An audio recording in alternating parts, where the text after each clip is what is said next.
नमस्कार। माउन्टेन समाचारमा स्वागत छ। म उषा काफ्ले र म खगन रविष्ट। सुरुमा अहिलेसम्मका मुख्य समाचार।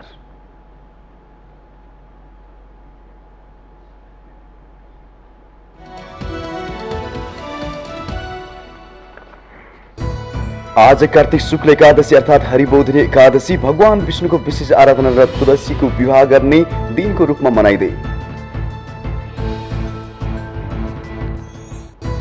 राजनैतिक नाफाघाटाका लागि सीमा जस्तो संवेदनशील विषयलाई मुद्दा बनाउन नहुने प्रधानमन्त्री देउवाको जोड। ओलीकै कारण प्रधानमन्त्री बन्नु परेको भनाई।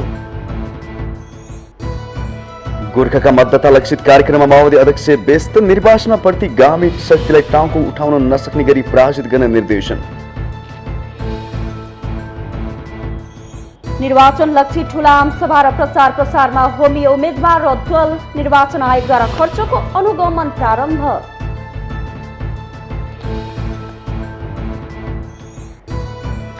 निम्न वर्गका मतदातालाई छोएन निर्वाचनको रौनकले। जसले जिते पनि आफ्नो जीवनमा कुनै परिवर्तन नआएको भनाई। मतदान गर्न छैन जाँगर।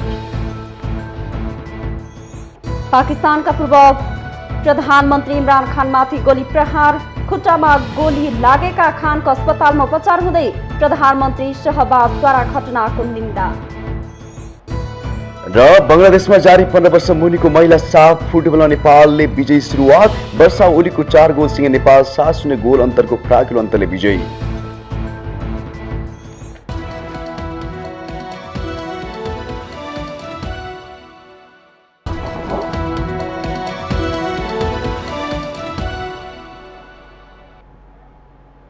अब समाचार विस्तारमा।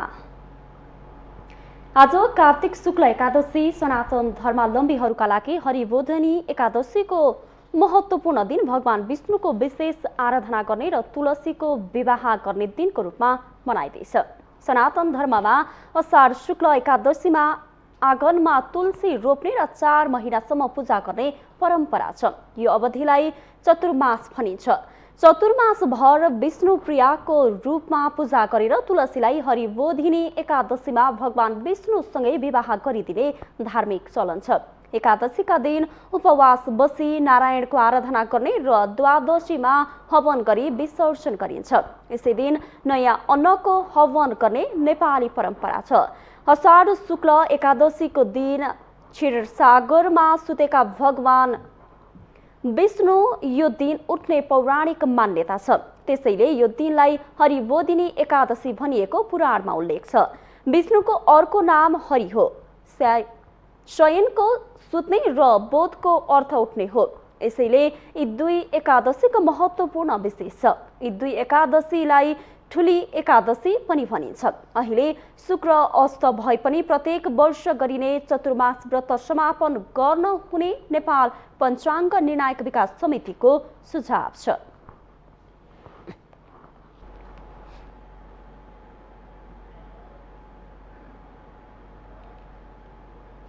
प्रधानमन्त्री एवं नेपाली कांग्रेसका सभापति शेरबहादुर देउवाले गृह जिल्ला डडेलधुरामा चुनावी अभियान सुरु गर्नु भएको छ। अमरगढी नगरपालिकामा गठबन्धनको संयुक्त आम सभाबाट उहाँले चुनावी अभियान थाल्नु भएको हो। सभालाई सम्बोधन गर्दै देउवाले नेकपा एमालेका अध्यक्ष केपी शर्मा ओलीकै कारण आफू प्रधानमन्त्री बन्न बाध्य भएको टिप्पणी गर्नुभयो। राष्ट्रपति विद्यादेवी भण्डारीलाई राति 2 बजे उठाएर केपी ओलीले संसद भङ्ग गर्दा आफू प्रधानमन्त्री हुन परेको देउवाको भनाइ थियो। उत्तम संविधान भए पनि ओलीले संविधानको कुनै प्रभाव नगरी च्यात्न खोजेको उहाँको आरोप थियो।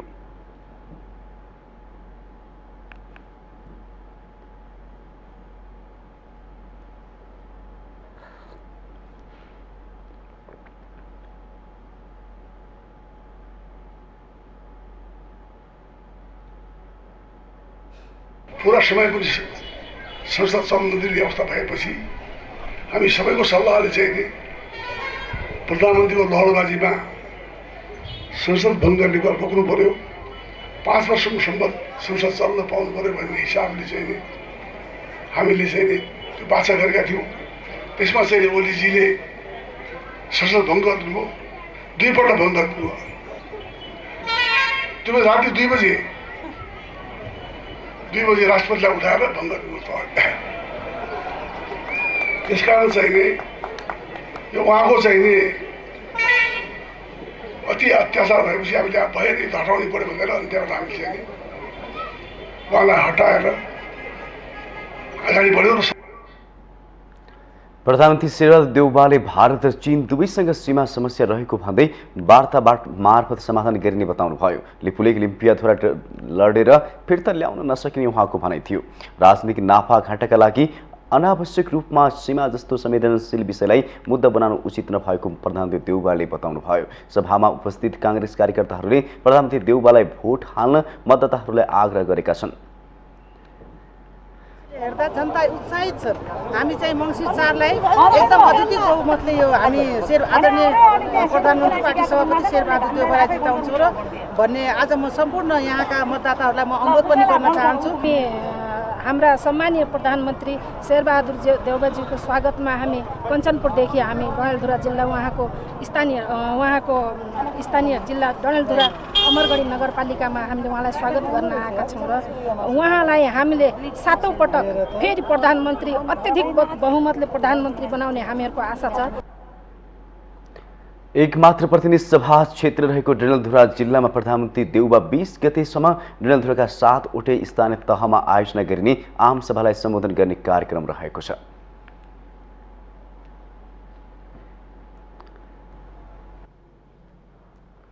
गोर्खामा 100 चुनावी प्रचार सम्पन्न गर्नुभएका नेकपा माओवादी केन्द्रका अध्यक्ष एवं गोर्खा क्षेत्र नम्बर 2 का उम्मेद्वार पुष्पकमल दाहालले राजधानी काठमाडौँमा पनि गोर्खा केन्द्रित अभियान थाल्नु भएको छ। गोर्खामा नभेटिएका मतदाता र कार्यकर्ताहरूसँग गठबन्धनका अन्य उम्मेद्वारलाई उपस्थित गराई मत माग्न उहाँले गोर्खावासीसँग काठमाडौँमा भेला गर्नु भएको छ। एक रिपोर्ट। बिहिबार काठमाडौँमा भएको गोर्खा जिल्लाका गठबन्धनका साझा उम्मेद्वारहरूको परिचयात्मक चुनावी प्रचार प्रसार कार्यक्रम समारोहलाई सम्बोधन गर्दै अध्यक्ष दाहालले आगामी निर्वाचनलाई सामान्य रूपमा नलिन आग्रह गर्नुभयो। निर्वाचन प्रतिगामी वा अग्रगामी शक्तिलाई जिताउने भन्नेमा केन्द्रित रहेको उहाँको जिकिर थियो। गोर्खाली जनताले आफूलाई मुलुक समृद्ध बनाउने अभियानको नेतृत्व गर्न अवसर प्रदान गर्नेमा विश्वस्त रहेको दाहालको भनाइ थियो। तपाईहरुले हिजो पनि ठूलो भूमिका खेल्नु भएको छ गोर्खाको राजनीतिक प्रक्रियामा र गोर्खाको निर्माण प्रक्रियामा पनि र आउने निर्वाचनमा पनि तपाईहरुले त्यसरी नै सक्रियतापूर्वक भूमिका खेल्नु हुनेछ भन्ने म विश्वास व्यक्त गर्न चाहन्छु। तपाईहरुले यो निर्वाचन सामान्य निर्वाचनको रूपमा नलिदिनु होला भन्ने मेरो अनुरोध छ। यो निर्वाचन नेपाल एकचोटि फेरि निरङ्कुशता र अराजकतातिर प्रतिगमनतिर जाने कि नेपालले लामो सङ्घर्ष र बलिदानबाट प्राप्त भएका उपलब्धिको रक्षा गर्दै विकास र समृद्धिको नयाँ यात्रा सहित अगाडि जाने भन्नेहरूको बीचको लडाईँ भएको छ। आगामी निर्वाचनमा प्रतिगामी शक्तिलाई टाउको उठाउन नसक्ने गरी पराजित गर्नुपर्ने उहाँको तर्क थियो। नेपाल समाजवादी पार्टीका अध्यक्ष एवं पूर्व प्रधानमन्त्री डाक्टर बाबुराम भट्टराईले आगामी निर्वाचनमा प्रतिगामी शक्तिलाई परास्त गर्न नसके संघीय लोकतान्त्रिक गणतन्त्र गुम्ने खतरा रहेको टिप्पणी गर्नुभयो। हामीले यो निर्वाचनमा पनि यो त्यो शक्तिलाई त्यो प्रतिगमनकारी शक्तिलाई निर्णायक ढङ्गले परास्त गर्न सकेनौं भने वा यो बहानामा फेरि ती शक्तिलाई अगाडि आउन दियौं भने यो संघीय लोकतान्त्रिक गणतन्त्रमाथि गम्भीर खतरा छ। 7 सालदेखि 72 सालसम्म 65 वर्ष लडेर ल्याएको व्यवस्था फेरि हामीले गुम्यौं भने अर्को पुस्तालाई त्यो अब हामीले समय छैन, छुट छैन। 21औं शताब्दी धेरै अगाडि बढिसक्यो, जनताका आकांक्षा धेरै माथि गइसके। त्यसैले यो रक्षा गर्नको निम्ति हामी एक ठाउँमा आएका हौं र मङ्सिर 4 गतेको निर्वाचनले प्रतिगामी शक्तिहरूलाई निर्णायक ढङ्गले धक्का दिन्छ। समृद्धि र विकासको काममा पनि गोर्खाले नै अग्रणी भूमिका खेल्ने अध्यक्ष भट्टराईको दाबी थियो। माओवादीका वरिष्ठ उपाध्यक्ष नारायण काजी श्रेष्ठले राजनीतिक परिवर्तनलाई सामाजिक आर्थिक रूपान्तरणको क्षेत्रमा विस्तारित गर्नुपर्नेमा जोड दिनुभयो। राजनीतिक परिवर्तनलाई नै हामीले जोगाउनका निम्ति सङ्घर्ष गर्नु पर्यो भने समृद्धिको दिशामा पनि हामीले केही मात्रात्मक कामहरू त गरेका छौं, तर नेपाली समाजको आवश्यकता र नेपाली जनताको अपेक्षा र नेपालको संविधान र परिवर्तनको निर्देश अनुसार गुणात्मक फड्को मार्न सकिएको छैन। त्यस कारण आजको मुख्य कार्यभार समृद्धिको दिशामा फड्को मार्नु नै हो। हामीले गुणात्मक हस्तक्षेप त्यस दिशामा गर्नुपर्छ र जनतालाई यो राजनीतिक परिवर्तनबाट हाम्रो जीवन फेरिने गरी यति प्राप्त भयो भनेर हामीले दिनुपर्छ। त्यसैगरी गोर्खा निर्वाचन क्षेत्र नम्बर 1 का उम्मेद्वार एवं नेपाली कांग्रेसका नेता राजेन्द्र बजगाईले नेपालमा राजनीतिक दल प्रति वितृष्णा उठिरहेको भन्दै नेताहरूले देशको समृद्धि र विकासमा जोड दिन आवश्यक रहेको बताउनुभयो। हाम्रो प्रतिनिधित्व भनेको आम जनसमुदाय युवाहरूको नेपालबाट जुन ब्रेन ड्रेन भइरहेको छ त्यसलाई आकर्षित गर्ने फर्काउने गरी नेपालका पार्टीहरूले हामीहरूलाई त्यस प्रतिनिधित्व गर्नलाई प्रतिनिधि सभा अथवा प्रदेश सभा प्रतिनिधित्व गर्नलाई जुन स्थान प्रदान गर्नुभएको छ यसले पनि नेपालमा पार्टीहरूप्रति भएको जुन वितृष्णा छ त्यसमाथि हामीले चिर्न सक्छौँ भन्ने मलाई लाग्दछ। बिहिबारदेखि उम्मेद्वारहरू प्रचार प्रसार अभियानलाई आक्रामक रूपले अघि बढाउन सुरु गरेका छन्। माउन्टेन टेलिभिजन एचडी का लागि राजनीतिक ब्युरोको रिपोर्ट। आगामी निर्वाचनको प्रचार प्रसारका क्रममा जुलुस आम सभा र कोण सभा गर्न पाउने चरण बिहिबारदेखि सुरु भएसँगै निर्वाचन आयोगले दल र उम्मेद्वारको खर्चको अनुगमन प्रारम्भ गरेको छ। नेपाल प्रहरी र राष्ट्रिय अनुसन्धान विभागले उम्मेद्वारले तोकिएको सीमाभित्र रहेर खर्च गरेर नगरेको निगरानी गर्दैछन्। आचार संहिता बमोजिम निर्वाचन प्रचार प्रसारका लागि आम सभा कोण सभा गर्दा मञ्चको तयारीको लागि लागेको खर्चको विवरण सम्बन्धित उम्मेद्वारले आफै वा प्रतिनिधि सभा मार्फत मतदान सम्पन्न भएको 15 दिनभित्र निर्वाचन कार्यालयमा पेश गर्नुपर्ने व्यवस्था रहेको छ। आचार संहितामा संघीय र प्रदेश सरकारका मन्त्री र आयोगको सहमतिमा निर्वाचन प्रचार प्रसारमा संलग्न हुँदा सरकारी साधनको प्रयोग भए नभएको विषयमा आवश्यक निगरानीको व्यवस्था गरिएको छ। आयोगले निर्वाचन क्षेत्रको मतदाता संख्या र भूगोलका आधारमा प्रतिनिधि सभाको प्रत्यक्षतर्फका लागि 25 लाखदेखि 33 लाखसम्म र प्रदेश सभाको प्रत्यक्षतर्फ 15देखि 23 लाखसम्म खर्च गर्न पाउने गरी हद निर्धारण गरिएको छ। त्यस्तै समानुपातिक प्रणालीतर्फ प्रतिनिधि सभाका लागि सम्बन्धित दलले पेश गरेको बन्द सूचीमा सूचीकृत उम्मेद्वारको संख्या अनुसार प्रति उम्मेद्वार 2 लाख र प्रदेश सभातर्फ 1,50,000 निर्धारण गरिएको छ। दल र उम्मेद्वारले तोकिएको हद अन्तर्गत मतदाता नामावली खरिद सवारी साधन प्रचार प्रसार सामग्री गोष्ठी अन्तर्क्रिया अन्य प्रचार प्रसार छापा एवं विद्युतीय माध्यम कार्यालय सञ्चालन र प्रतिनिधि परिचालन लगायतका क्षेत्रमा खर्च गर्न पाउनेछन्।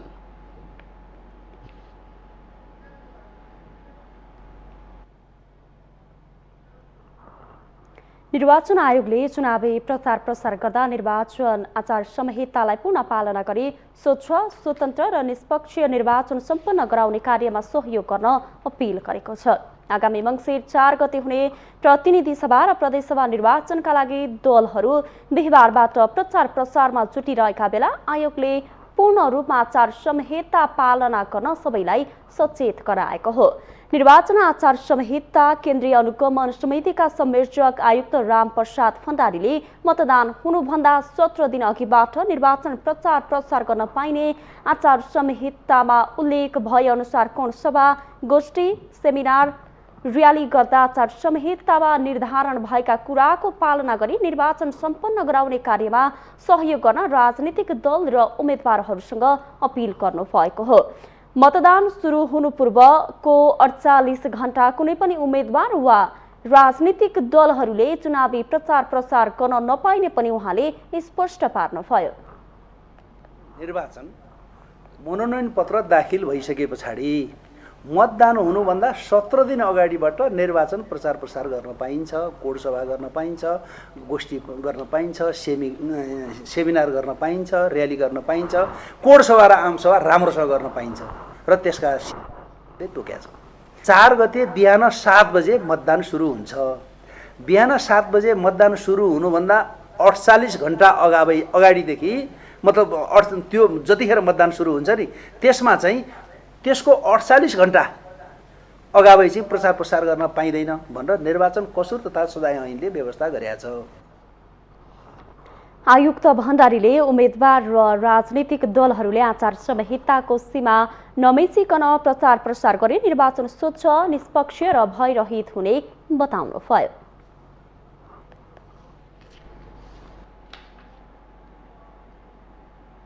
मङ्सिर 4 गते हुने प्रतिनिधि सभा तथा प्रदेश सभा सदस्य निर्वाचनका लागि 4वटा प्रदेशको सम्पूर्ण मतपत्र ढुवानी सम्पन्न भएको छ। गण्डकी, लुम्बिनी, कर्णाली र सुदूरपश्चिम प्रदेशका लागि मतपत्र ढुवानी सम्पन्न भएको हो। बिहिबार मनाङ र मुस्ताङ जिल्लाका लागि आवश्यक मतपत्र हेलिकप्टर मार्फत ढुवानी भएसँगै 4वटा प्रदेशको मतपत्र ढुवानी सम्पन्न भएको हो। शुक्रबारदेखि पहिलो हुने निर्वाचित हुने निर्वाचन प्रणाली अन्तर्गत प्रदेश नम्बर 1 को मतपत्र ढुवानी सुरु हुनेछ। समानुपातिक तर्फ निर्वाचन प्रणाली तर्फको मतपत्र भने यसअघि नै ढुवानी सम्पन्न भइसकेको छ। यसपटक पहिलो हुने निर्वाचित हुने तथा समानुपातिक निर्वाचन प्रणालीका लागि 1,79,88,576 मतदाताका लागि करिब 8 करोड मतपत्र आवश्यक पर्नेछ, जसमध्ये अब 25,94,000 मतपत्र मात्र छपाई हुन बाँकी छ। शुक्रबारसम्म सबै मतपत्र छपाई सम्पन्न हुनेछन् भने कार्तिक 25 गतेसम्ममा प्रत्येक निर्वाचन अधिकृतको कार्यालयमा मतपत्र समेत पुग्नेछ।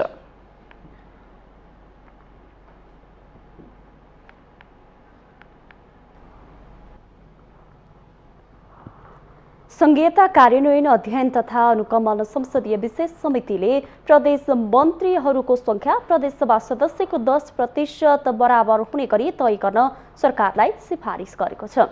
संघीयता कार्यान्वयन अध्ययन तथा अनुगमन संसदीय विशेष समितिले राष्ट्रिय सभा अध्यक्ष गणेश प्रसाद तिमल सिन्हालाई बुझाएको प्रतिवेदनमा प्रदेश मन्त्रीहरूको संख्या न्यूनतम 5 जना भन्दा कम नहुने गरी प्रदेश सभा सदस्यको 10% सीमित गर्न सिफारिस गरेको हो। समितिले मन्त्रीको संख्या वृद्धि हुँदा प्रशासनिक खर्चमा पनि वृद्धि भएको र जनतामा संघीयताप्रति नकारात्मक धारणा आएका निष्कर्ष निकाल्दै मन्त्रीको संख्या घटाउन सुझाव दिएको छ।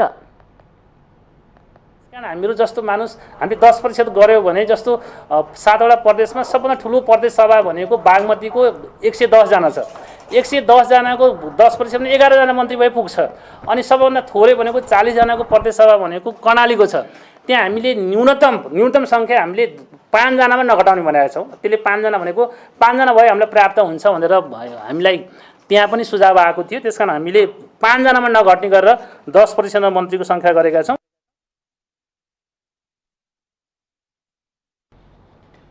संघीयता कार्यान्वयन अध्ययन तथा अनुगमन संसदीय विशेष समिति त्यस्तै सिफारिसमा व्यवस्थापिका संसदमा संघीयता कार्यान्वयन अनुगमन संयुक्त संसदीय समिति गठन गरी नियमित प्रतिवेदन प्रणालीको विकास गर्नुपर्ने उल्लेख गरिएको छ।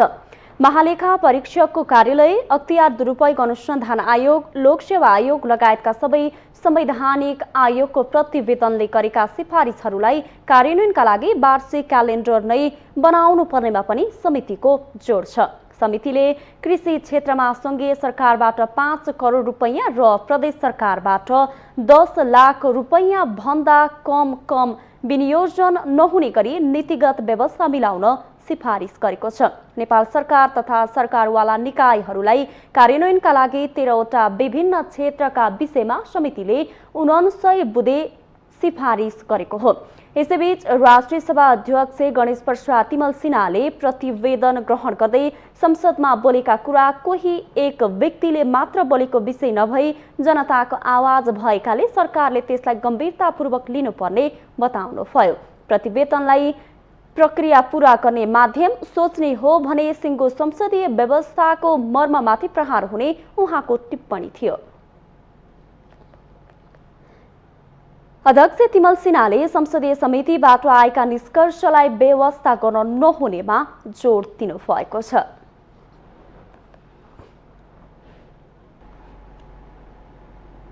माउन्टेन समाचारमा पालो भएको छ ब्रेकको।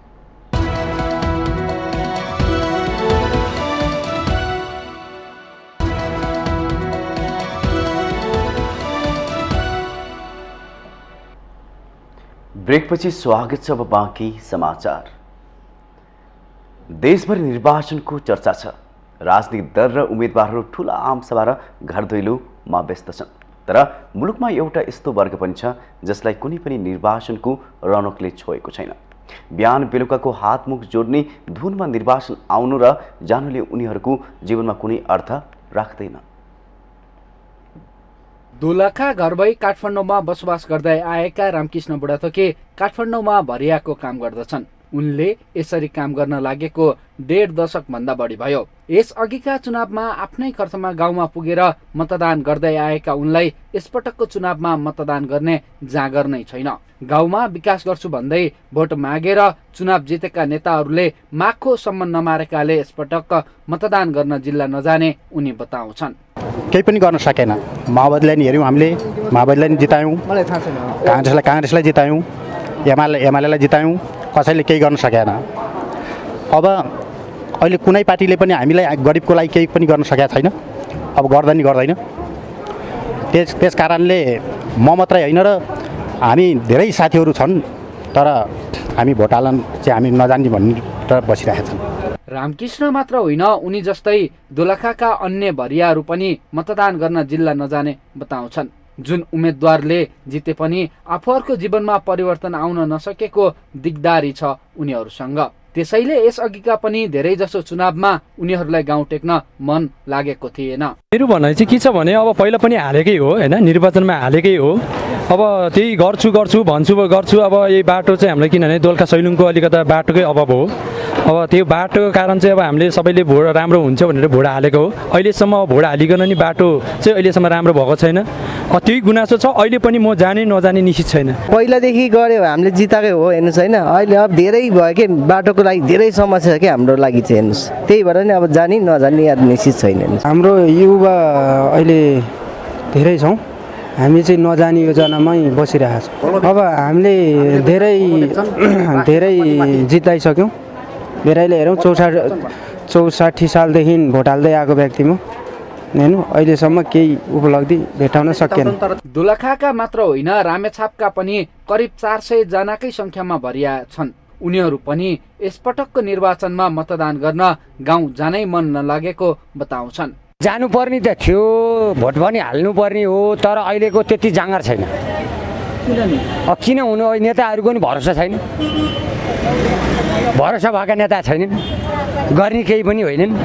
अब म उनीहरूको त्यही ठाउँमा गएपछि लुच्छाछुडी मात्रै हो।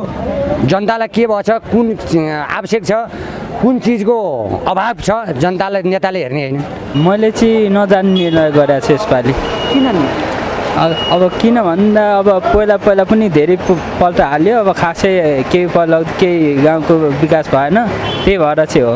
चुनावका बेला अनेक आश्वासन दिने अनि जितेपछि जनताका पिरमर्कालाई वास्तै नगर्ने प्रवृत्तिले गरिखाने वर्गका मानिसलाई चुनावले आशा जोगाउन सकेको छैन। जनप्रतिनिधिप्रति मतदाताको विश्वास घटे, त्यसले लोकतन्त्रको भविष्यमाथि नै प्रश्न उठाउने भएकाले जनताको मनोभावनालाई नेताहरूले बुझ्न ढिलाइ गर्नु हुँदैन। माउन्टेन टेलिभिजन एचडीका लागि क्यामेरामा केशवराज श्रेष्ठका साथ सन्दीप शर्माको रिपोर्ट। विप्लव नेतृत्वको नेकपा लगायतका केही साना दलहरूले निर्वाचन बहिष्कार गर्ने घोषणा गरेसँगै निर्वाचन सुरक्षामा चुनौती थपिएको छ। विगतका निर्वाचनमा भन्दा यसपटक सुरक्षा चुनौती कम रहेको आकलनका बीच निर्वाचन बहिष्कारका कार्यक्रम सार्वजनिक भएसँगै सम्बन्धित निकायलाई झकझक्याइएको छ। एक रिपोर्ट। 5 वर्ष भ्रष्टाचार र कमिसन राष्ट्रघात र जनघात गरेर सर्वाङ्ग भएका तत्त्वहरूलाई फेरि चाहिँ सुनपाइन छर्ने हो। केही नयाँ ल्याएर केही पुरानोलाई सुनपाइन छर्ने।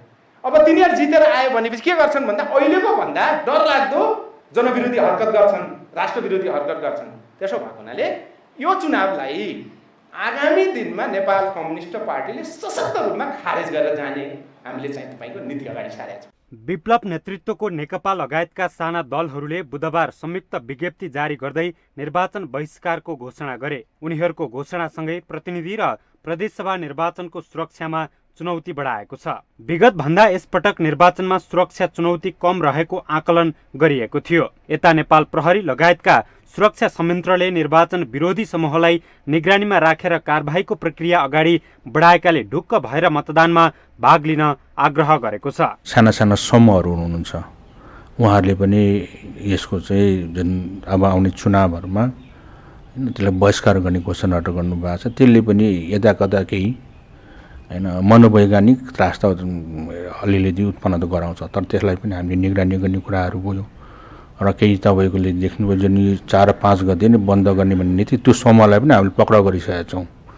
त्यस कारणले चाहिँ ठुलो थ्रेट हुन्छ भन्ने चाहिँ हामीलाई लाग्दैन। त्यही पनि त्यसमा चाहिँ हामी चारैवटा सुरक्षा निकायहरूको इन्टिग्रेटेड एउटा टिम छ भने नेपाल प्रहरीको आफ्नै मेकानिजम छ, त्यसमा हामीले निगरानी गर्ने कुराहरू गरिरहेका छौँ। सरकारले निर्वाचनलाई स्वच्छ, स्वतन्त्र, निष्पक्ष र भयरहित तौरबाट सम्पन्न गर्नका लागि कुनै कसुर बाँकी नराख्न निर्देशन दिएको छ। निर्वाचनमा भाग नलिने अधिकार भए पनि निर्वाचन बिथोल्न छुट कसैलाई नभएको सरकारले जनाएको छ। निर्वाचनलाई स्वतन्त्र, निष्पक्ष र भयमुक्त रूपमा शान्तिपूर्ण रूपमा सम्पन्न गर्ने क्रममा सरकारले प्रतिबद्धता लिएको छ।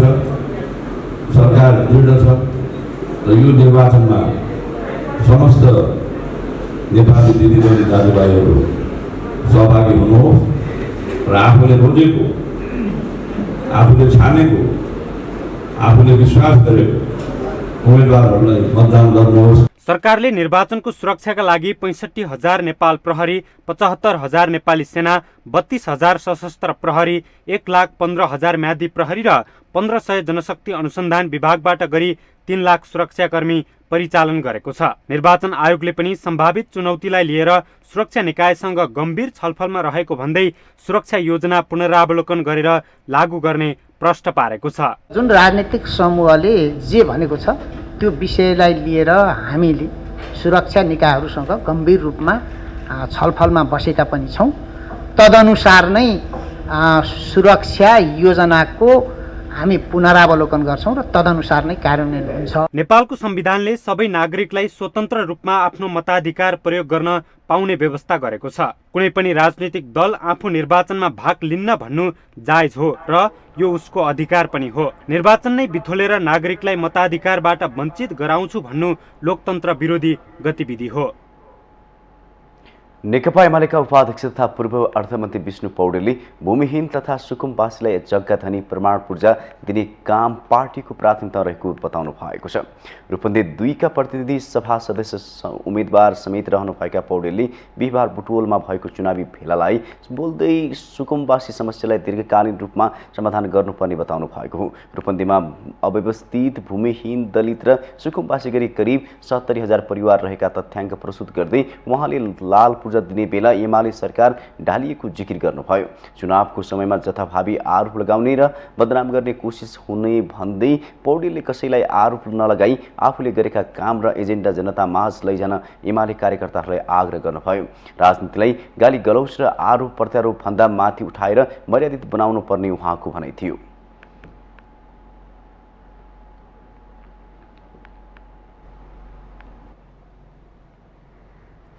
आगामी मङ्सिर 4 गते हुने निर्वाचनमा नेपाल भारत सीमा क्षेत्रमा कडाई गर्ने सम्बन्धमा दुई देशका अधिकारीहरूबीच छलफल भएको छ।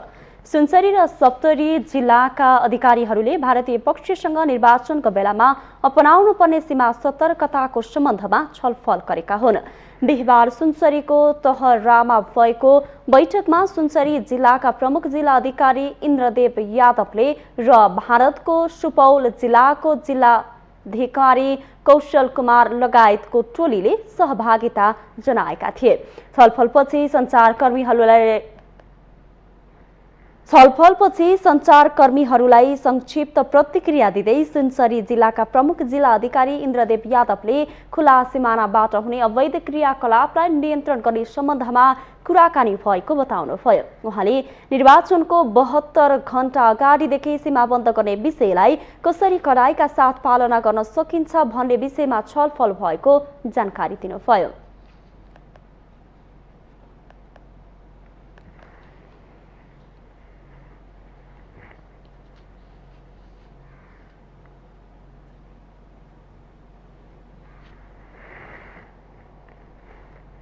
भारतको सुपौल जिल्लाका जिल्लाधिकारी कौशल कुमारले नेपालको निर्वाचनलाई शान्तिपूर्ण बनाउन सीमामा आफूहरूले गर्नुपर्ने सम्पूर्ण सहयोग गर्न तयार रहेको बताउनुभयो।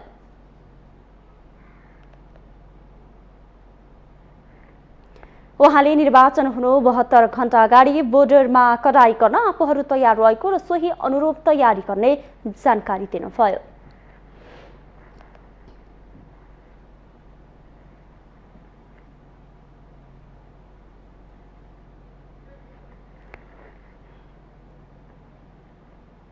माउन्टेन समाचारमा पालो भएको छ ब्रेकको।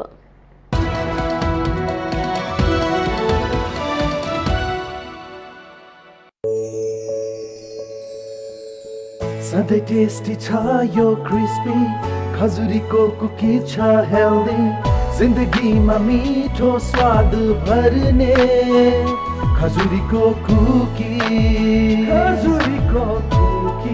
प्रस्तुत छ अन्तर्राष्ट्रिय क्वालिटीको हेल्दी टेस्टी खजुरीको कुकिज बिस्किट्स पफिनोज एन्ड मेनी मोर। खजुरीको लाइफ बनाउँछ स्वादिलो खजुरीको कुकी।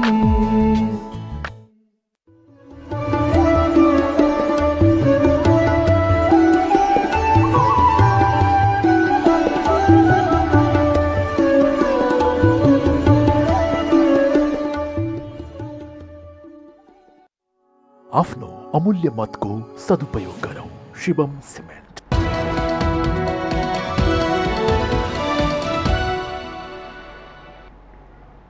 ब्रेकपछि स्वागत छ। अब बाँकी समाचार। राष्ट्रिय राजनीतिमा चर्चामा आइरहने नाम हो ईश्वर पोखरेल। नेकपा एमाले अध्यक्ष केपी शर्मा ओलीका विश्वास पात्रका रूपमा रहेका वरिष्ठ उपाध्यक्ष पोखरेल काठमाडौँ 5बाट प्रतिनिधि सभा सदस्यका लागि उम्मेदवार बनेका छन्। कांग्रेस युवा नेता प्रदीप पौडेलसँग उनको मुख्य प्रतिस्पर्धा देखिएको छ।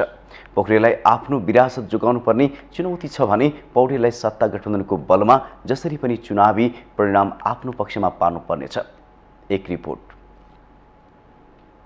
काठमाडौँका 10 निर्वाचन क्षेत्रमध्ये क्षेत्र नम्बर 5 को चर्चा अलि बढी नै छ। 2074 सालको निर्वाचनमा यो क्षेत्रबाट नेकपा एमालेका वरिष्ठ उपाध्यक्ष ईश्वर पोखरेल भारी मतले विजयी भएका थिए। उनले कांग्रेसका प्रकाश शरण महतलाई 9000 बढी मतको फराकिलो अन्तरले हराएका थिए। एमालेको राम्रो पकड मानिएको यो क्षेत्रबाट फेरि उनै पोखरेल नयाँ जितको खोजीमा छन्।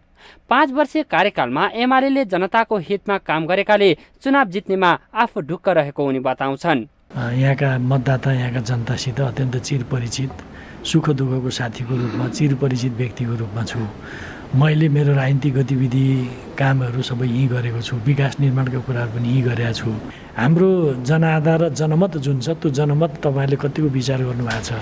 हामीले स्थानीय तहको निर्वाचनमा प्राप्त गरेको मत एउटा आधार हो। हाम्रा पार्टी कमिटी, हाम्रा समर्थक साथीहरू, हाम्रा समर्थक जनताहरूको जुन पङ्क्ति छ त्यो महत्त्वपूर्ण आधार हो। त्यही आधारमा हामी जस्तो सुकै भए पनि गठबन्धन महागठबन्धन भए पनि त्यसलाई पराजित गर्छौँ भन्ने हाम्रो विश्वास छ। हेभीवेट पोखरेलसँग कांग्रेसका युवा नेता प्रदीप पौडेल चुनावी मैदानमा ओर्लिएका छन्। गठबन्धनका साझा उम्मेद्वार पौडेललाई पोखरेलको दबदबा सामना गर्नुपर्ने चुनौती छ। पार्टीभित्रै र राष्ट्रिय राजनीतिमा सफलताका लागि सङ्घर्षरत पौडेल गिरिया जिल्ला तनहुँबाट टिकट नपाएपछि काठमाडौँ छिरेका हुन्। यसअघि 2074 को निर्वाचनमा तनहुँबाट प्रदेश सभा सदस्यमा पराजित पौडेल यहाँबाट विजयी भएर संसदीय राजनीति थाल्ने योजनामा छन्। फ्रेस म्यान्डेट भन्छ नि, त्यस म्यान्डेट लिने सन्दर्भमा चाहिँ नयाँ ढङ्गबाट जनताले सोध्छन् कसको विगत कस्तो थियो, कसले भूमिमा पाउँदा के गर्यो गरेन, अथवा कसको हुटुटी के छ, कसले सडकमा बसेर के बोलिरहेको छ, को जाँदा चाहिँ जनताका खास आवाजहरू मुखरित हुन्छन्, कसले जिम्मेवारी पाउँदा चाहिँ जनमुखी भएर काम हुन्छ, कसले उठाएका मुद्दाहरू छन्, यो तमाम विषयलाई हेरिन्छ। यो चाहिँ काठमाडौँको क्षेत्र नम्बर 5 चाहिँ विवेकी मतदाता बस्ने ठाउँ हो। त्यसैले यहाँबाट चाहिँ निर्वाचित हुने सांसदसँगै एउटा सन्देश पनि जान्छ। यसले चाहिँ निष्ठालाई विजय गराउँछ, नैतिकतालाई विजय गराउँछ। यो क्षेत्रमा केही चर्चित स्वतन्त्र उम्मेद्वारहरूको प्रभाव पनि देखिन्छ।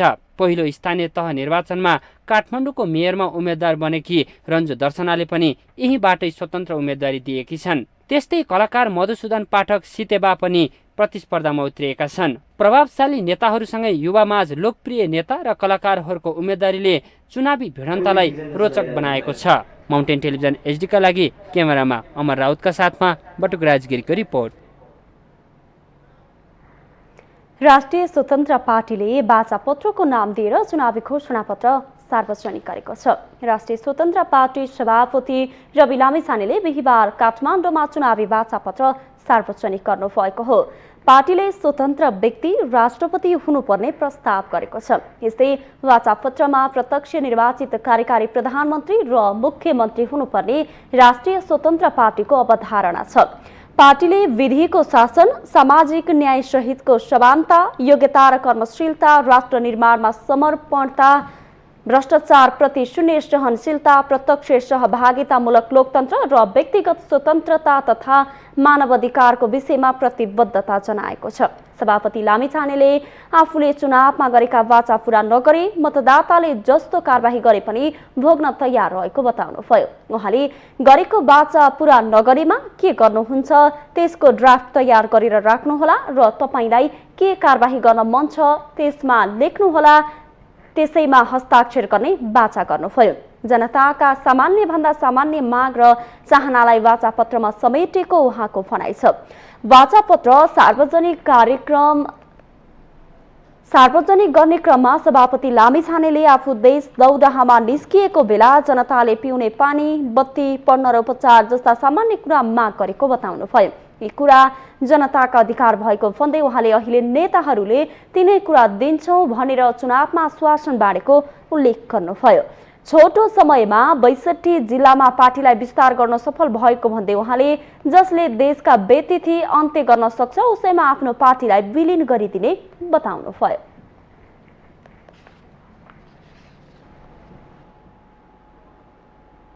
विक्रम सम्वत 2071 सालमा स्तरोन्नति गर्ने गरी ठेक्का प्रक्रिया भएको भक्तपुर नगरकोट सडक अहिलेसम्म नबन्दा स्थानीयवासी तथा यात्रुहरूले निकै शास्ति भोगिरहेका छन्। 2 वर्षमा सक्नुपर्ने यो परियोजना 8 वर्षसम्म पनि पुरा नहुँदा 7 पटक म्याद थप भइसकेको छ। पटक पटक खबरदारी गर्दा समेत निर्माण कम्पनीले लापरवाही गर्दा स्थानीय आक्रोशित बनेका छन्।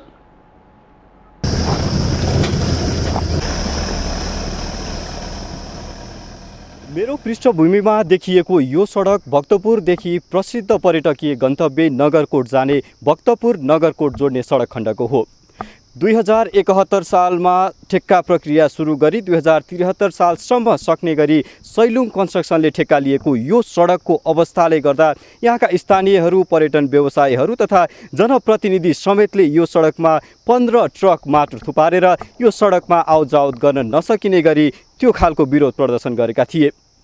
दर्शकबिन 8 वर्ष अगाडि सुरु भएको यो सडकको अवस्था, यो सडकमा विशेष गरी पिच गर्ने अथवा नाली व्यवस्थापन गर्ने र यो सडकको स्तरोन्नति गर्ने भनेर करिब 8 वर्ष अगाडि लिएको ठेक्का प्रक्रिया 2 वर्षमा सम्पन्न गर्ने भनेर 8 वर्ष अगाडि लिएको ठेक्का प्रक्रिया अहिलेसम्म समाप्त भइसकेको छैन। यो बिचमा पटक पटक गरी 7 पटकसम्म सडकको म्याद थपिसकिएको छ र 7 पटक थप्दाखेरि करिब सुरुवाती 31 करोड लगानीमा सडक निर्माण गर्न खोजिएकोमा अहिले लगानी बढेर 35 करोडभन्दा बढी पुगिसकेको छ। तर सैलुङ कन्स्ट्रक्सन जसले यो सडकको स्तरोन्नतिको जिम्मा लिएको थियो त्यो कन्स्ट्रक्सनले अझसम्म पनि यो सडकको स्तरोन्नति गरेर सम्पन्न गर्न सकिरहेको अवस्था छैन। अब खाल्डा खुल्टी त छ, अब हिँड्न नि अप्ठ्यारो, धुलो त त्यस्तै हुन्छ, अब राम्रोसँग हिँड्न पाइँदैन, अब धुलोले स्वास्थ्यलाई त्यतिकै हानिकारक गरिरहेको हुन्छ। तपाईँको आउँछन् आउन त, तर यो बाटैको कारणले कोही पनि मान्छे आउँदैन, सारा धुवा धुलो। अब गाडी आयो भनेदेखि गाडीको कहिले नै पार गर्न सकिँदैन, माथि माथि गएपछि जति माथि गयो त्यस्तै बाटोकै अवरोध हो। सबै कुराको समस्या छ नि, मान्छे नै छैनन्, मान्छे आउँदैनन्, धुवा धुलो छ भन्छन्, बाटै सधैँ छैन के आउनु भन्छन्। घाम लाग्दा धुलो र पानी पर्दा हिलो, यो भक्तपुर नगरकोट जोड्ने यो सडक खण्डको समस्या निकै पुरानो हो। स्थानीयवासीहरू घाम लागेको समयमा सडकबाट उड्ने धुलोले ढोका बन्द गरेर बस्न बाध्य छन् भने बर्खा याममा हिलोले गर्दा यो बाटोमा आवतजावत गर्न निकै शास्ति हुने बताइरहेका छन्। 2 वर्षमा सम्पन्न भइसक्नुपर्ने यो सडक खण्डको काम अझसम्म सम्पन्न नहुँदा निर्माण पक्ष र ठेकेदारप्रति स्थानीयहरू निकै आक्रोशित बन्ने गरेका छन्। शास्ति त बाहिर निक्लिन सकेन, ढोका लाएर बस्नुपर्छ। अनि अब ठेकेदारहरू होस् जे होस् गाविसबाट आए पनि सबै यिनीहरूलाई ठिक्क। अब ठेकेदारलाई नाकमुख देखिँदैन, ठेकेदार कहाँ छ भन्ने नै थाहा छैन। अब पहिराले उहाँ थिच्ला मार्ला भन्ने डर छ, बत्ती हाले त्यस्तै छ, बत्तीको नि दलालै लाग्दो रहेछ, बाटोको नि दलालै होइन। हामीलाई अब बस्ने शान्ति भन्ने छँदै छैन। यो चाँडै बन्देदेखि चाँडै भएदेखि त्यसै कारणले आन्दोलन गरेर हाम्रो यहाँको भएर यसमा माटो थुपारेर अथवा इत्यादि चाँडै बनाइदियोस् भन्ने चाहिँ हाम्रो, तर ठेकेदारले कुनै पनि अलिकति चासो राखेन। आज आयो आन्दोलन गरे, भोलि के अरे उनीहरू मुखटालो आउँछन्, त्यो यता त हामी बनाइदिन्छौँ यता हुँदैन, तर भोलिदेखि छैन। शास्ति त अब हामीलाई बानी नै भइसक्यो, अब यो बाटो बन्छ भन्ने हामीलाई आश पनि छैन। नबनोस्, अब बन्दा पनि नबनोस्, किन नबनोस् भने होइन, यो बाटो बनेर हामीलाई केही पनि भएको छैन, बनेर पनि केही भएको छैन, नबनेर पनि केही भएको छैन। यो ठुल्ठुला नेताहरूको ब्याङ्क ब्यालेन्स भरिने, उनीहरूका छोराछोरी बाहिर पढाउने, बाहिर ब्याङ्कमा टन्न पैसा जम्मा गर्ने, हामीलाई शासन। विभिन्न आडमा ठेक्कापट्टा हत्याउने र समयमा काम सम्पन्न नगर्ने समस्या नेपालको पूर्वाधार निर्माणमा निकै पुरानो समस्या हो। मुलुक केही महिना अगाडि मात्र स्थानीय तह निर्वाचन सम्पन्न गरेर अब केही सातामै सङ्घीय निर्वाचनतर्फ मोडिँदैछ। यस क्षेत्रका जनप्रतिनिधिहरूले हरेक पटक यस क्षेत्रका स्थानीयवासीहरूसँग यो सडकको स्तरोन्नति गर्ने र समयमै ठेक्कापट्टा सम्पन्न गरिदिने भन्दै बाचा गर्दै स्थानीयहरूसँग भोट माग्ने गरेका छन्। तर अब आउँदो निर्वाचनमा पनि यही बाचा लिएर जनप्रतिनिधिहरू यो क्षेत्रमा आइरहँदाखेरि स्थानीयले त्यस्ता जनप्रतिनिधिहरूलाई चिन्न जरुरी छ भने ती जनप्रतिनिधिहरूले स्थानीयवासीहरूको समस्या समाधान गर्नको लागि निकै गम्भीर भएर लाग्नुपर्ने देखिएको छ। माउन्टेन टेलिभिजन एचडीका लागि क्यामेरामा प्रदीप घलानका साथमा सुजन चालिसे, नगरकोट, भक्तपुर।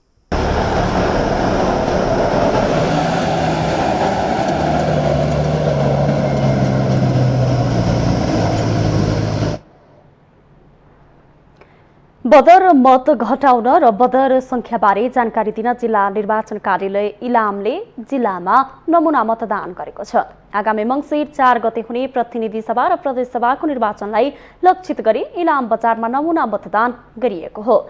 जिल्ला निर्वाचन कार्यालय इलामले मतबदरको सङ्ख्या घटाउन मतदाता शिक्षा कार्यक्रम अन्तर्गत नमुना मतदान गरेको हो। यसअघि जिल्लाका अन्य 4 पालिकामा नमुना मतदान कार्यक्रम सम्पन्न भइसकेको छ। इलाम बजारमा गरिएको नमुना मतदानले निर्वाचनको झझल्को दिएको थियो। साथै मतबदरको अवस्था कस्तो छ भनेर बुझ्न पनि यो कार्यक्रम गरिएको बताइएको छ। निर्वाचन कार्यालय इलामका प्रमुख देवीचरण फुयालले जिल्लाका सबै 10 वटै पालिकामा 81 वटै ओडामा महिला स्वास्थ्य स्वयंसेविकालाई मतदाता शिक्षा सामग्री सहित पठाएर मतदाता शिक्षा कार्यक्रम सञ्चालन गरिने बताउनुभयो।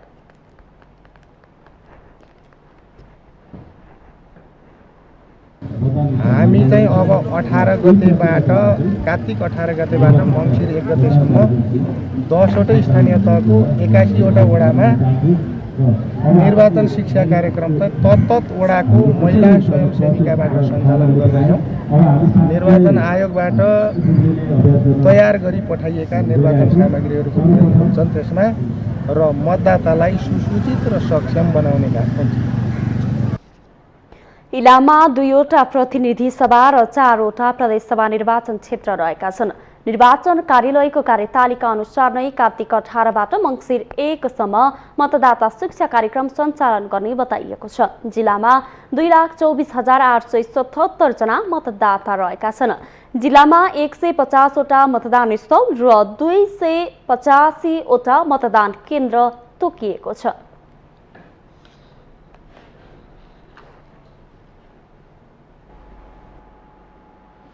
क्रिकेटर सन्दीप लामिछाने विरुद्धको मुद्दाको थुन्चेक बहस बिहिबार पनि नसकेपछि शुक्रबारका लागि हेर्दैमा राखिएको छ। प्रतिवादी सन्दीपका तर्फबाट बिहिबार 8 जना अधिवक्ताले बहस गरेका छन्। कार्तिक 14 गते सोमबार काठमाडौँ जिल्ला अदालतमा दर्ता भएको क्रिकेट सन्दीप लामिछाने विरुद्धको जबरजस्तीकरणीको मुद्दामा मङ्गलबार बयान भएको थियो। बुधबारबाट जारी थुन्चेक बहसमा बिहिबारसम्म 4 सरकारी वकिल र 11 जना अधिवक्ता गरी 17 जनाले बहस गरिसकेका छन्। काठमाडौँ जिल्ला अदालतका न्यायाधीश माधव प्रसाद घिमिरेको इजलासमा थुन्चेक बहस नसकेपछि अब शुक्रबारका लागि हेर्दैमा राखिएको छ। बुधबारको बहसमा वादी नेपाल सरकारका तर्फबाट 4 जना सरकारी वकिल र 3 जना अधिवक्ताले बहस गरेका थिए। प्रतिवादीका तर्फबाट बहस सकिएपछि आवश्यक भएमा पुनः सरकारी वकिलका तर्फबाट प्रतिवादीका वकिलले उठाएका विषयको जवाब दिनेछन्। त्यसपछि न्यायाधीशले थुन्चेक आदेश गर्नेछन्। बुधबारको बहसका क्रममा प्रतिवादी तर्फका वकिलले पीडित किशोरीको उमेर 18 वर्ष पुगिसकेको भन्दै प्रमाण पेश गरेको दावी गरेका छन्। प्रतिवादीका तर्फबाट किशोरको जन्म मिति 2061 जेठ 18 गते रहेको विद्यालयको कागजात पेश गरिएको बताएका छन्। गत भदौ 5 गते रातिदेखि भदौ 6 गतेको बिहानसम्म एक 17 वर्षीय किशोरीलाई चिनामङ्गलको होटेल काठमाडौँ इनमा बलात्कार गरेको भन्दै सन्दीप विरुद्ध भदौ 22 गते प्रहरी विरुद्ध गौशालामा जाहेरी परेको थियो।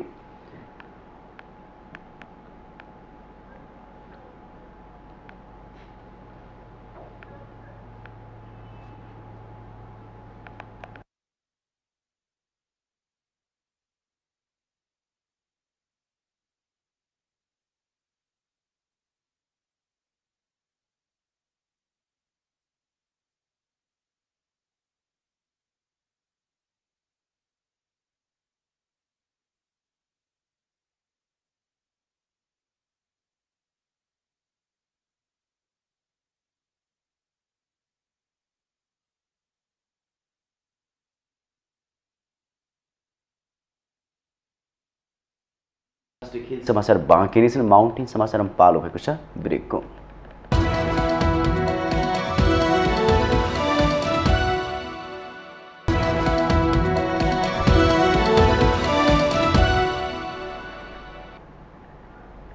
ब्रेकपछि स्वागत छ। अब पालो आर्थिक समाचारको। आर्थिक समाचारको साथमा मेरो देश मेरो जगदम्बा सिमेन्ट, गुणस्तरको नयाँ स्तर Riddhi Siddhi cement, Jagadamba super sign तथा ग्याल्भा प्लस जस्ता पाता जीवनभरको भरोसा। मेगा बैंक नेपाल लिमिटेड, विश्वास जित्दै अघि बढ्दै। सर्वोत्तम सिमेन्ट, सर्वोत्तम मजबुती।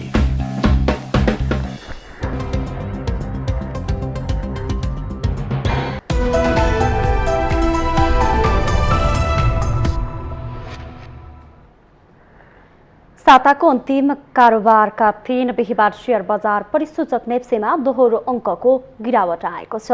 तिहार पछिको 3 कारोबार दिनमा लगातार वृद्धि हुँदा करिब 80 अङ्कले बढेको नेप्से बिहीबार भने घटेर बन्द भएको छ। बिहीबार बजार परिसूचक नेप्से 16.14 अङ्कले गिरावट भएर 1922.100 अङ्कमा बन्द भएको हो। बिहीबार जीवन बिमा र निर्जीवन बिमा उपसूचकमा सामान्य वृद्धि भए पनि अन्य सबै उपसूचक घटेको छ। जीवन बिमा उपसूचक 0.02% र निर्जीवन बिमा उपसूचक 0.01%ले घटेको छ। नेप्सेमा करेक्सन हुँदा कारोबार रकम पनि घटेको छ। मंगलबार 1 अर्ब माथिको कारोबार भएको बजारमा बुधबार करिब 1.5 अर्ब पुगेको थियो, तर बिहीबार भने कारोबार रकम घटेर पुनः अर्बबाट तल झरेको छ।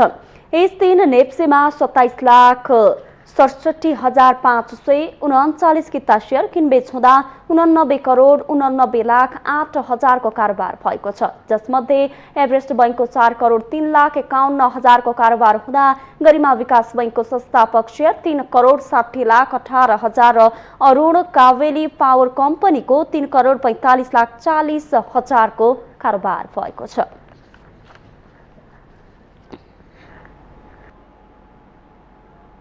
अब पालो अन्तर्राष्ट्रिय समाचारको।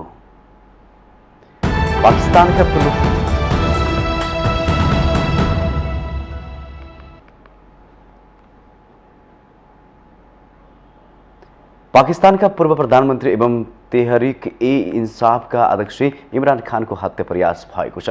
उहाँको गाडीलाई लक्षित गर्दै प्रहार गरेको गोली खानको खुट्टामा लागेको छ। गोली प्रहारपछि खानलाई लाहोरको एक अस्पतालमा लागिएको छ। उहाँलाई बाजिराबादमा गोली प्रहार गरिएको पीटीआईका नेता फहाबाद चौधरीलाई उद्धृत गर्दै पाकिस्तानी समाचार संस्था डनले लेखेको छ। पाकिस्तानको बजिराबाद सिभिल अस्पतालका अधिकारीहरूले हमलापछि 8 जना घाइते र 1 मृतकलाई अस्पताल ल्याइएको जनाएको छ।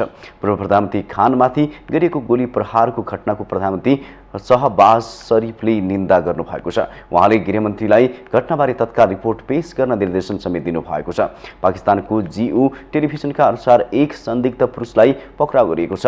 खान केही सहायता तत्काल निर्वाचनको माग गर्दै प्रदर्शन गर्दै आउनु भएको छ। उहाँसँगै र्यालीमा सहभागी केही घाइते भएको बताइएको छ।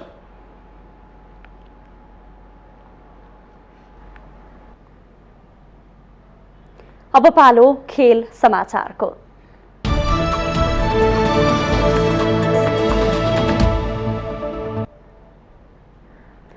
बंगलादेशमा जारी 15 वर्ष मुनिको महिला साफ च्याम्पियनशिप फुटबलमा नेपालले विजयी सुरुवात गरेको छ।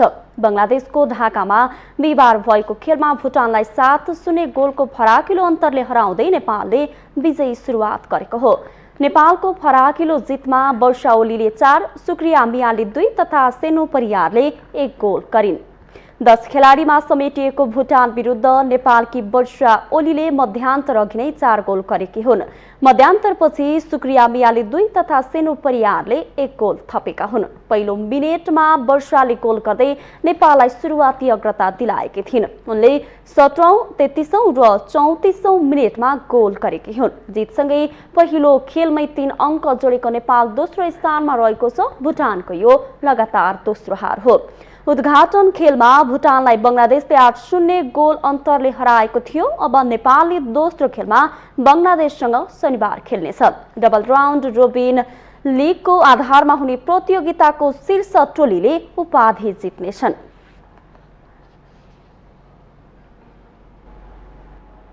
राजधानीमा जारी प्रधानमन्त्री कप 1 दिवसीय राष्ट्रिय क्रिकेट प्रतियोगितामा विभागीय टोली नेपाल पुलिस क्लब सेमिफाइनलमा प्रवेश गरेको छ। कीर्तिपुर स्थित त्रिभुवन विश्वविद्यालयको मैदानमा सम्पन्न खेलमा नेपाल पुलिसले बिहीबार लुम्बिनी प्रदेशमाथि 6 विकेटको जित निकाल्दै अन्तिम 4 मा प्रवेश गरेको हो। 189 रनको लक्ष्य सामान्य लक्ष्य पुलिसले 37.1 ओभरमा 4 विकेट गुमाएर पूरा गर्यो। सुनिल धमलाले 36 रनको पारी खेल्दा कुशल भुर्तेले 32 रनको योगदान गरेका थिए। बलिङतर्फ अनिल खरेलले सर्वाधिक 2 विकेट हात पार्दा दुर्गेश थापा र मोहम्मद हुसेनले 1-1 विकेट लिए। बिहीबारकै अर्को खेलमा मध्य प्रदेशले प्रदेश 1 लाई 72 रनले पराजित गरेको छ। मूलपानी क्रिकेट मैदानमा मध्य प्रदेशले दिएको 215 रनको लक्ष्य पछ्याएको प्रदेश 1 43.1 ओभरमा समेटेको थियो। प्रदेश 1 ले सबै विकेट गुमाएर मात्र 142 रन बनाउन सक्यो। प्रदेश 1 का लागि लुभ कमातले सर्वाधिक 29 रनको पारी खेल्दा विवेक आनन्द मेहताले 25, फिरदोस अन्सारीले 22, मनिष थापाले 12, सोनु मण्डलले 11, सोनु अन्सारीले 10 तथा दीपक जोशीले अभिजित 11 रन जोड्न बाहेक अन्य ब्याट्सम्यानले दोहोरो स्कोर गर्न सकेनन्। प्रदेश 1 लाई सस्तैमा समेट्ने क्रममा मधेसका रूपेश सिंह, प्रदीप पासवान, विशाल सुस्लिङ, मोहम्मद आदिल आलमले समान 2 विकेट लिए भने राजेश यादवले 1 विकेट लिए। प्रतियोगितामा शुक्रबार पनि 2 खेल हुनेछन्। कीर्तिपुर स्थित त्रिभुवन विश्वविद्यालयमा हुने खेलमा कर्णाली र एपीएफ तथा मूलपानी मैदानमा लुम्बिनी प्रदेश र मध्य प्रदेश बीच खेल हुनेछ।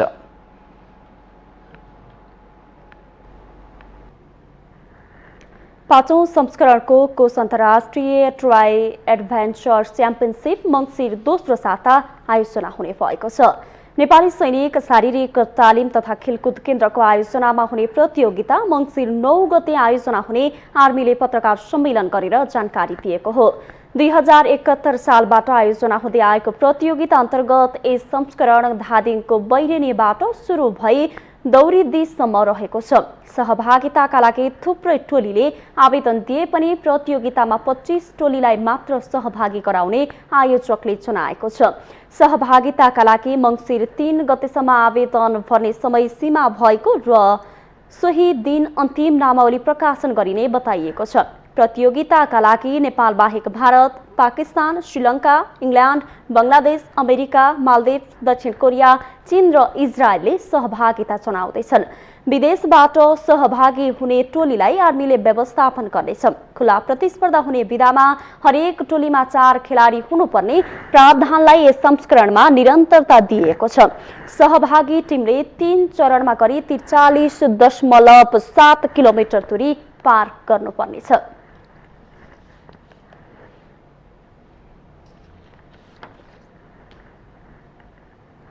माउन्टेन समाचारमा पालो भएको छ ब्रेकको।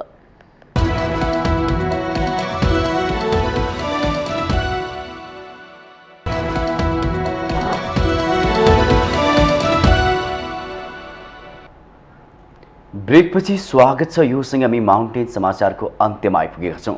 जाँदा जाँदै मुख्य समाचार पुनः एकपटक।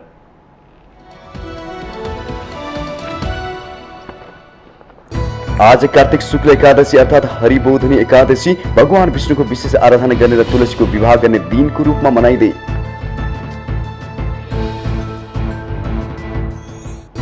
राजनैतिक नाफाघाटाका लागि सीमा जस्तो संवेदनशील विषयलाई मुद्दा बनाउन नहुने प्रधानमन्त्री देउबाको जोड। ओलीकै कारण प्रधानमन्त्री बन्नु परेको भनाई। गोर्खाका मतदाता लक्षित कार्यक्रममा माओवादी अध्यक्ष व्यस्त, निर्वाचनमा प्रतिगामी शक्तिलाई टाउको उठाउन नसक्ने गरी पराजित गर्न निर्देशन। निर्वाचन लक्षित ठूला आमसभा र प्रचार प्रसारमा होमिए उम्मेद्वार र दल, निर्वाचन आयोगद्वारा खर्चको अनुगमन प्रारम्भ।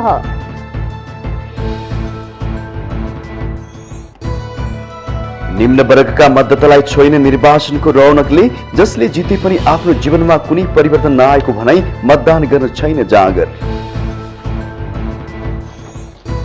पाकिस्तानका पूर्व प्रधानमन्त्री इमरान खानमाथि गोली प्रहार, खुट्टामा गोली लागेका खानको अस्पतालमा उपचार हुँदै प्रधानमन्त्री शाहबाजद्वारा घटनाको निन्दा। र बङ्गलादेशमा जारी 15 वर्ष मुनिको महिला साफ फुटबलमा नेपालले विजयी सुरुवात, वर्षा ओलीको 4 गोलसँगै नेपाल 7-0 गोलको फराकिलो अन्तरले विजयी।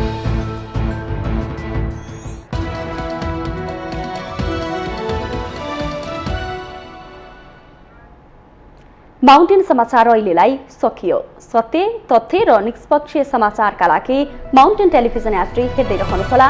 नमस्कार।